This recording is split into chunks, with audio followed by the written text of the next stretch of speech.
Welcome back to Sahara TV. As part of Sahara's reporters' ongoing investigative project on land grabbing in Africa, we are pleased to have with us today Anuradha Mittal.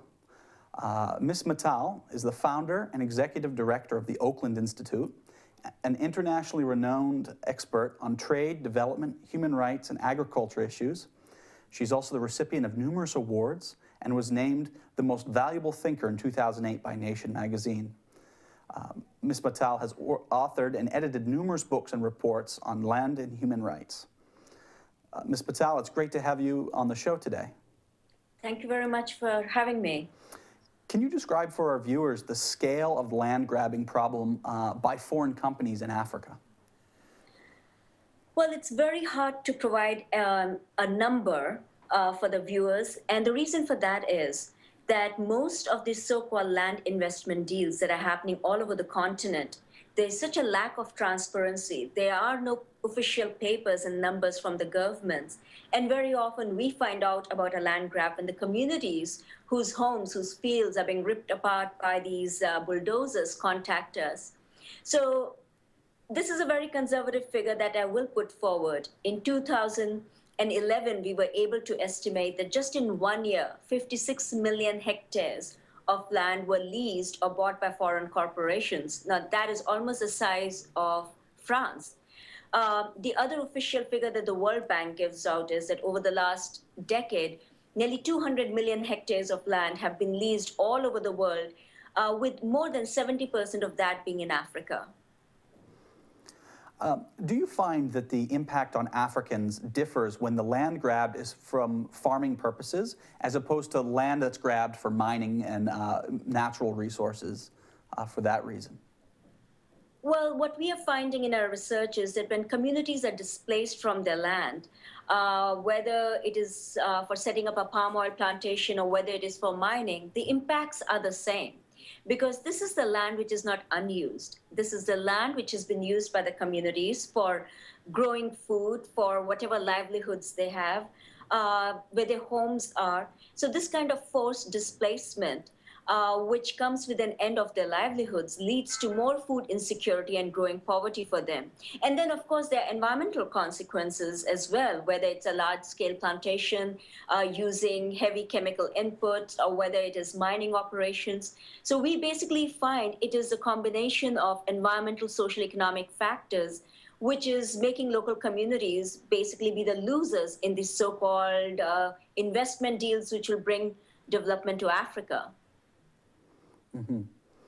And your institute covers globally land grabbing and land-based human rights issues.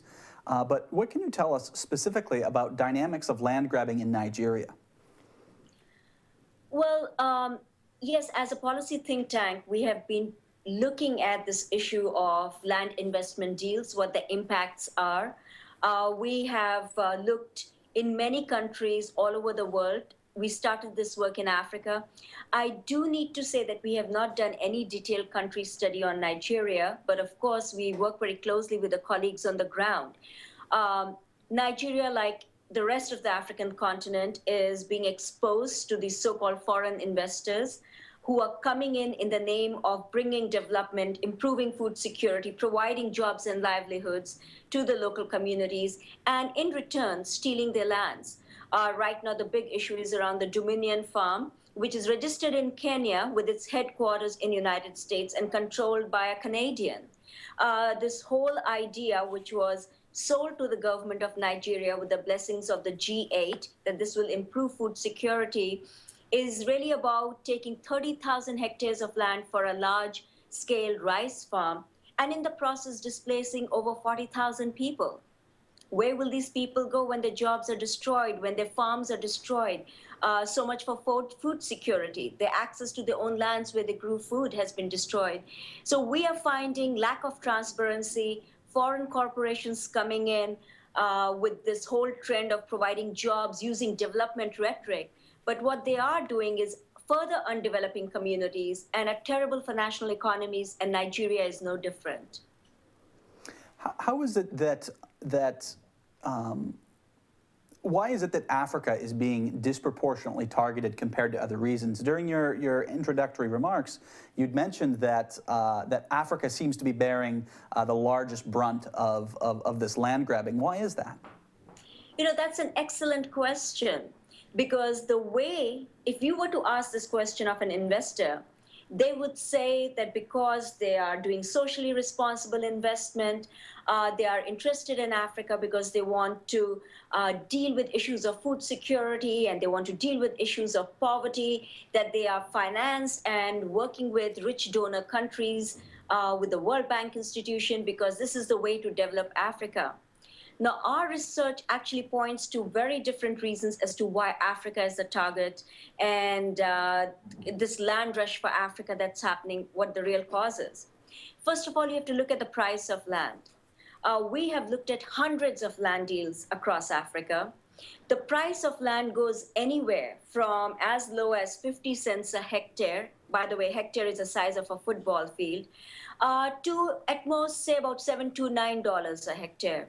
Now, this is the kind of land for which you would have to pay, even in Malaysia or Indonesia, $7,000 to $8,000 per hectare. This is the kind of land for which you would pay nearly $26,000 per hectare in United Kingdom. This is the kind of land for which you would pay $14,000 to $17,000 per hectare in the Midwest in the United States. So it is this land grab happening because it is being stolen from communities and not being paid for. Two, all kind of incentives are being offered to the investors. We have looked at the contracts, business plans, where the governments are giving away, say, relief from profit taxes for anywhere from 10 to 30 years. These contracts allow for 100% repatriation of profits overseas. Governments such as Zambia have agreed that even if there's a food shortage, 80% of the food, for instance, that might be grown or stored in the country by an investor can still be exported to wherever the high prices are. So it's really an absence of rule of law where these investors are coming in. And the only way to describe it is what happened in the past. It is the opportunity to colonize Africa and its resources and to get away with it, which is driving this land rush to Africa. So opponents to your position and your research, they might suggest that indeed this is the kind of trajectory that you would expect for a country or continent or even a region would need to go through, and that creating more efficient agricultural processes and making sure that there's a food surplus is actually not only important but necessary, and that those people who are displaced, maybe they can find new kinds of work in service sector or a variety of other things. So what's your response to that? Well, let's just start with the United States, definitely one of the richest countries on earth. Fresno and Tulare in California, which are the places where most food is produced, has the highest rate of hunger anywhere in the country. If the problem was just about production, you would not have 500,000 families in the United States with children who go to bed hungry every night. So you're looking at places like Africa and Asia, where 80% of the food, 80% of the food that is consumed is produced by smallholder farmers. So you are saying that you're going to displace your food producers to improve your food security? Now, you don't need to be a brain surgeon. You don't need to be a rocket scientist to know that by displacing the ones who are producing your food to bring in large-scale industrial agriculture, which is mainly for export crops, will not improve your food security. When you displace these people, these are farmers. If you come from a country like mine, like India, to expect a farmer to suddenly move away from land and turn into a computer engineer to run the Silicon Valley, that's not going to happen. What we are seeing is forced displacement of people leads to migration, with people having to eat miserable livelihoods in mines, or they turn into smallholder farmers, turn into sharecroppers or plantation workers with menial jobs, because industrialized agriculture doesn't really need labor. So as I said, simple maths makes it obvious that the idea of large-scale industrial agriculture will feed Nigeria or will feed the whole continent of Africa or the rest of the world is nothing else but a myth. And if we continue down that path, we won't just be destroying our food security, we'll be destroying our national economy by giving away our resources to foreign corporations. And last, let's not forget, 40% of the greenhouse gas emissions happen because of industrial agriculture. Today, climate change, global warming cannot be denied any longer. Instead of dealing with the problem, we want to escalate it by exporting that model to Africa. Seems like a ridiculously stupid idea to me. With so many players involved in land grabbing, from companies to governments and international development organizations, who do you think bears the most responsibility for land grabbing? That's a very interesting question. On one hand, when you talk to local communities, like when we speak to our partners, they point to the governments and local administration and corruption of local administrations, which fails to listen to the voices and the aspirations of their own people and citizens. As a US-based organization, we don't point fingers at corruption in Africa or Asia or elsewhere. The problem is that corruption is festered and it is supported by Western donor countries. It is supported by international financial institutions. So for instance, right now, if you look at the World Bank, it does a ranking called Doing Business Rankings. So the bank does a report card on each country detailing what you're like to do business with. Now, this ranking is not based on a country having good human rights record or having good labor laws. So if, as Nigeria, I say, if you want to set up shop in my country, I don't ask you for environmental impact assessment, you get a good ranking. The neighboring country says, I'll do the same, and I even get rid of the minimum wage. You get an even better ranking. It is this race to the bottom, which has basically opened up developing countries just to be taken by corporations who can bid, who can come in and take as they please. And it's an attack on democracy. It takes away the power from the governments of Nigeria and elsewhere to really reflect and to be able to govern for their own people. And if they choose to govern for their own people, they get a bad ranking, and then you don't get any investment, you don't get any credits. So given that scenario, we hold the larger drivers of this development strategy, which is based on foreign direct investment alone, will bring about development, even if it is at the expense of democracy, human rights, labor rights, environmental rights in countries. So for my final question, I'm wondering, what are some successful strategies and examples of communities who have successfully combated land grabbing? Well, in our work, we are seeing whether it is Papua New Guinea to Cameroon to Nigeria to Ethiopia, communities are fighting and challenging and struggling against the takeover of their resources. They are not just stepping back and allowing it, because this is their livelihood, this is their future, this is what their children, the generations depend on. I can share with you some wonderful stories which are just about information. For instance, in 2011, we put out the contracts of a land takeover in South Sudan, where a gentleman from Texas, United States, managed to get nearly 1 million hectares of land for $25,000.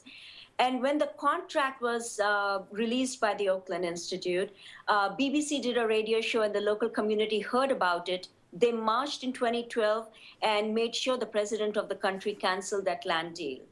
In 2011, we had also released information on the largest land deal in Tanzania, where Iowa-based investor was going to displace nearly 170,000 people in a scheme which involved 800,000 acres of land. Once the deal was made public, people in Iowa mobilized, people in Tanzania mobilized. This investor was hoping to break ground in November 2011. Nothing has happened so far. In Cameroon, a New York-based investor wanted to take over 78,000 hectares of land for 99 years. This was in the rainforest, so he could set up a palm oil forest. When the community mobilized, the result of that is that today the concession is only for 19,000 hectares and reduced to 3-year temporary lease instead of a 99-year lease. So this is really about spreading information. This is really about people being aware of what's happening. Yes, Nigeria, Cameroon, all these places seem very far away. But when you start looking at who the investors are, from United States, from Europe. They are really people from our own backyard. So I think internationalizing the struggle of these communities is very important. Thank you for your time, Ms. Mittal, and for sharing your thoughts and expertise with us. Thank you. Stay tuned, viewers, to Sahara TV, where there'll be a lot more news coming your way.